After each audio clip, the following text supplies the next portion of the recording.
പ്രസംഗിച്ച വേറെ മുസ്ലിയാർ ഇതൊരു സാമ്പിൾ, ഒരു ആവർത്തനം, ഒരു ആവശ്യം കൂടെ ഉണ്ട്. അതുകൊണ്ട് വേറെ മുസ്ലിയാർ ഇതേ കാര്യം തന്നെ വേറെടുത്ത് പ്രസംഗിക്കുന്നത് കേട്ടോളൂ. അതെന്താ? നബിതങ്ങളുടെ ഖബർ പൊന്തിച്ചിട്ടില്ല എന്നാ വാദം. എടോ, നിഷേധിക്കാൻ പറ്റുമോ? എന്നൊക്കെ സൗദി ഗവൺമെന്റിൽ വലിയ സ്വാധീനാണല്ലോ.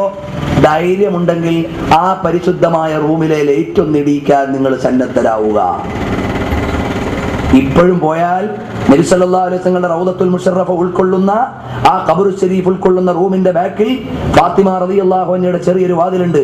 ആ വാതിലിന്റെ മേൽ ബുറുദയുടെ വരി എഴുതി വെച്ചിട്ടുണ്ട്. അതിലൂടെ നോക്കിയാൽ നമ്മുടെ മടവൂരിലും മറ്റും ഉള്ളതുപോലെ ഉയർത്തിക്കെട്ടിയത് ഇപ്പോഴും കാണാം. ഞാൻ അല്ലാഹുവിന്റെ തൗഫീഖ് കൊണ്ട് കണ്ടിട്ടുണ്ട്. കഴിഞ്ഞ വർഷവും കണ്ടിട്ടുണ്ട്. അതുകൊണ്ടാണ് പറയുന്നത്, നോക്കിയാൽ അവിടുന്ന് കാണാം. ഇനി ഞാൻ ഈ പറഞ്ഞത് എന്റെ വകയെന്ന് വേണ്ട, സൗദി ഗവൺമെന്റ് അത് പറയുന്നുണ്ട്, അങ്ങനെ ഉണ്ട് എന്ന്. കഅബയുടെ ഖില്ല എല്ലാ വർഷവും മാറ്റുന്നുണ്ട്.